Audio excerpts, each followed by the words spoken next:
selamat datang di channel ini. Bagi kalian yang sudah subscribe, thanks ya. Jangan lupa tekan tombol loncengnya supaya kalian dapat notifikasi dari video-video saya yang berikutnya. Oke.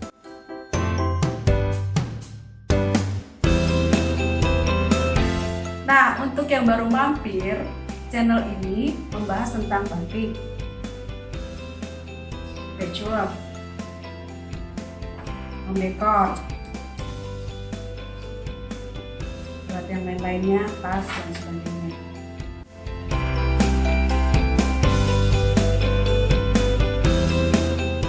Semoga channel ini bisa menjadi inspirasi untuk pengembangan hobi dan ide-ide bisnis kalian.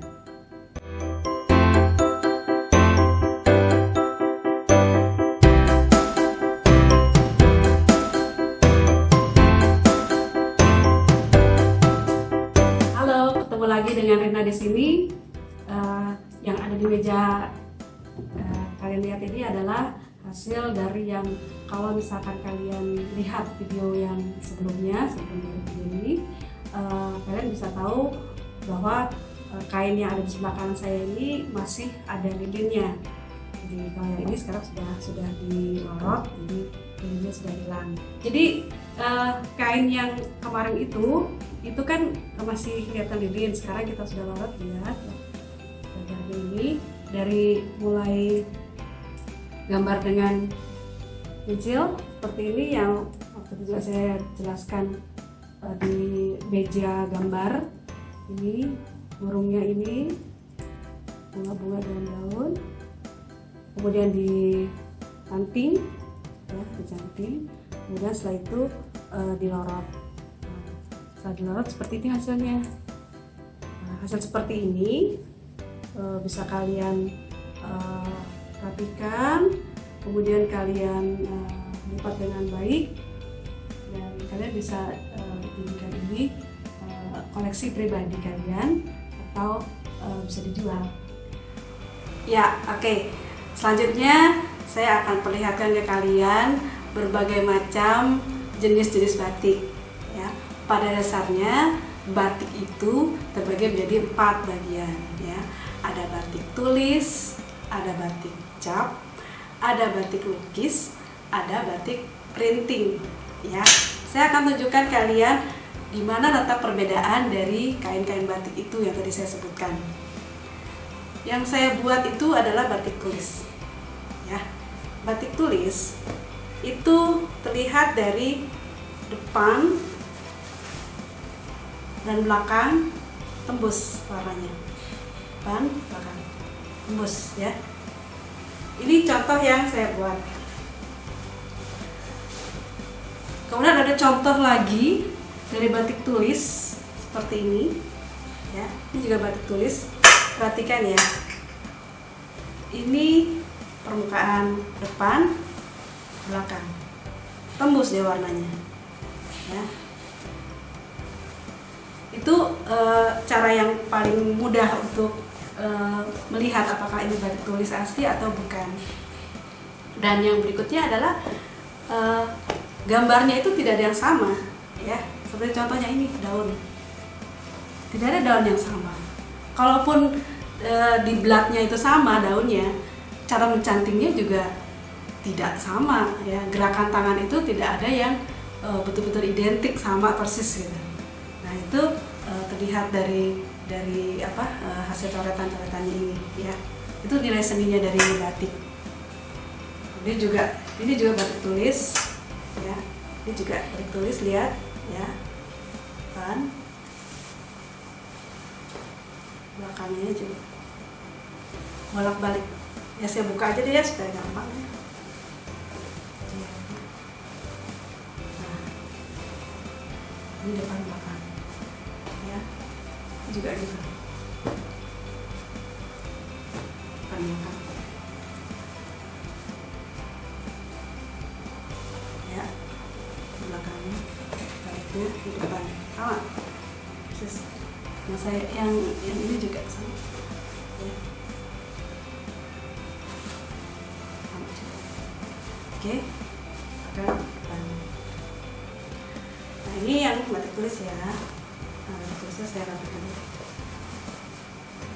Oke. Berikutnya adalah batik cap ya. Batik cap itu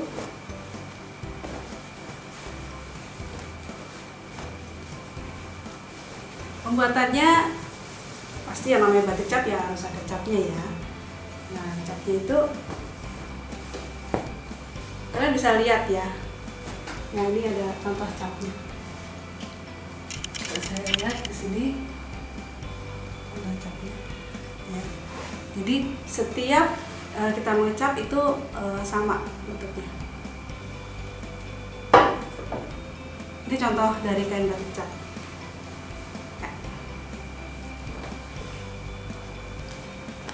Batik cap juga sama dengan batik tulis ya, depan belakang sama ya. Depan belakang sama ya. Warnanya tidak beda pun tipis sekali ya. Tetapi pembedanya dengan batik tulis ya, kalau batik cap itu berulang sama. Kalau batik tulis tidak ada yang sama. Ini sama persis. Ini juga batik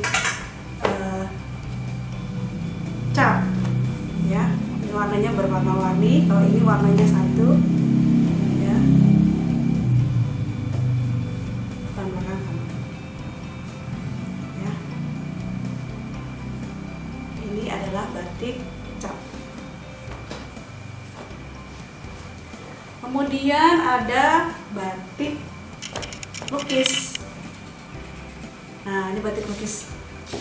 Dibuatnya dengan cara melukis dengan kuas. Ya. Warnanya bisa membuat warna seperti ini gradasi ya. Jadi ada hijau tua ke hijau muda gitu ya, atau putih campur dengan hijau. Dia tidak tercampur warnanya. Ungu juga begitu, dia ada gradasi ini hijau. Kemudian ke hijau tua, putih, ke hijau. Ini adalah batik lukis dengan kuas. Nah, terakhir ini ada batik printing. Ya, batik printing ini ada yang model kayak seperti ini adalah sablon. Ya. Cara melihatnya bagaimana? Ya, lihat ya. Kalau batik sablon, depannya kelihatan bagus. Ya, depannya kelihatan bagus, tapi belakangnya ya, jauh sekali bedanya ya. Ini juga begitu sama sablon. Nah, lihat ya, bagus kan depannya, tapi belakangnya nah ini dia. Nah ya,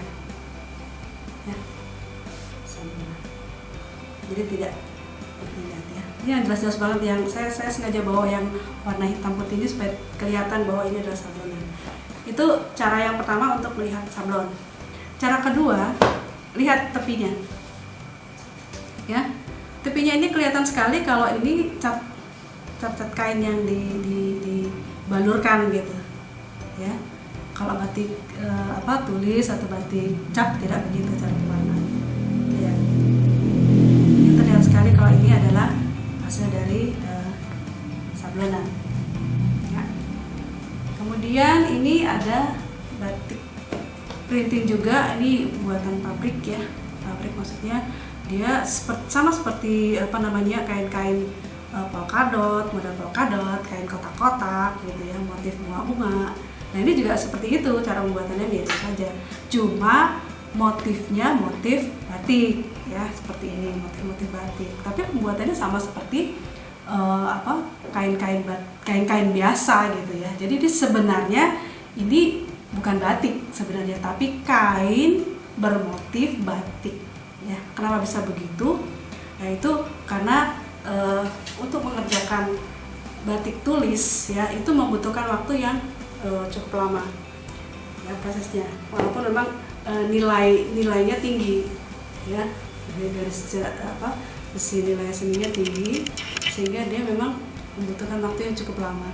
Sedangkan ini batik yang kain yang bermotif batik itu cepat sekali pembuatannya ya, karena di pabrik dengan mesin besar itu. Dan ini memang untuk mengejar produksi, karena kalau misalkan ini lama pembuatannya bisa seminggu, 2 minggu, 3 minggu, sebulan, 2 bulan, 3 bulan, ada yang sampai 8 bulan bahkan ya. Sedangkan ini hitungannya bisa ya sejam 2 jam juga udah jadi gitu ya, udah jadi banyak gitu. Nah itu perbedaan dari kain-kain batik yang ada ya. Jadi ada 4 tipe kain batik. Baik, saya akan lanjutkan lagi sambil mengingat yang sebelumnya juga, bahwa untuk membuat kain batik kita harus menggunakan kain yang berbahan dasar alam ya. Jadi saya di sini taruh beberapa contoh kain dari serat alam ya yang bisa dipakai untuk membuat batik ya. Kalian coba perhatikan di sini, saya bawanya ada 8 jenis kain, sebenarnya bisa ada yang lebih ya. Contoh yang paling kanan ini belacu primis. Belacu itu ini masih belum di bleaching ya, belum dikasih pemutih. Belacu primis adalah belacu yang kualitasnya yang bagus ya, primisima. Jadi inilah belacu yang bagus punya. Ya, berikutnya ini ada kain prima ya, prima yang bisa dipakai untuk batik cap dan batik tulis ya. Kain prima ini kainnya halus tapi belum terlalu halus ya. Ini dibanding ini tapi lebih halus prima ya daripada yang belacu. Kalau belacu agak lebih kasar. Jadi yang di atasnya belacu. Nah berikutnya di atas prima itu ada primissima ya. Primissima ini adalah kain katun yang halus ya, yang paling nomor 1 yang biasa digunakan untuk batik tulis ya. Jadi ini yang nomor 1. Di atasnya kain prima tadi, kain primissima ini khusus untuk membuat batik tulis. Berikutnya adalah Paris katun. Paris katun ini kain katun tapi tipis gitu ya, lebih tipis daripada primissima ya. Secara halus ya memang halus primissima ya. Nah ini katun juga tapi lebih tipis ya, dia jatuh.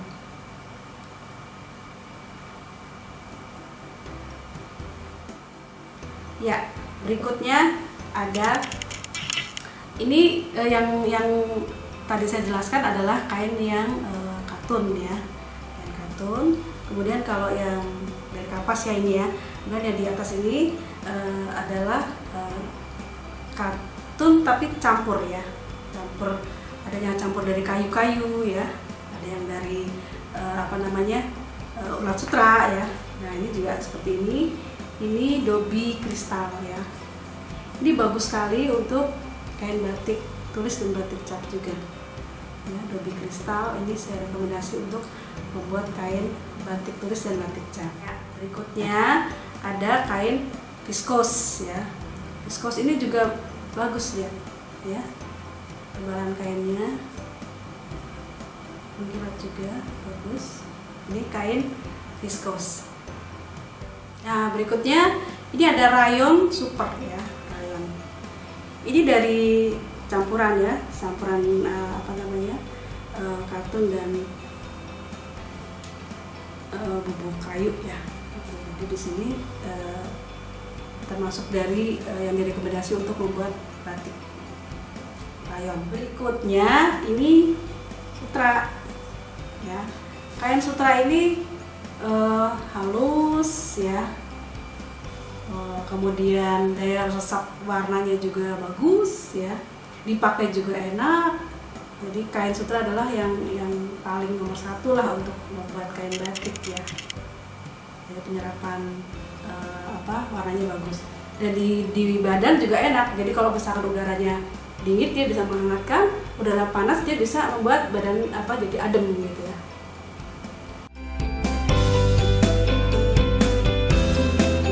Kalian suka, kalian tekan tombol like dan share ke teman-teman kalian. Nah, kunjungi juga Instagram yang ada di bawah ini ya. Oke. Nah, dari yang kain-kain yang saya jelaskan tadi, itu sebenarnya masih ada lagi jenis-jenis kain yang lain yang dari serat-serat tanaman yang lain ya. Nah, kalau kalian ada masukan atau ada komentar-komentar apa, silakan kalian kirim di kolom komentar ya, tulis di kolom komentar usulan apa lagi dari kalian, misalkan contohnya kain dari serat nanas gitu dan lain-lain. Nah, silakan kalian tulis di kolom komentar ya. Jangan lupa tekan tombol subscribe ya, kemudian klik tombol loncengnya supaya nanti kalian dapat notifikasi dari saya untuk video-video berikutnya ya. Jangan lupa like dan share ke teman-teman kalian. Oke, sampai jumpa di video berikutnya.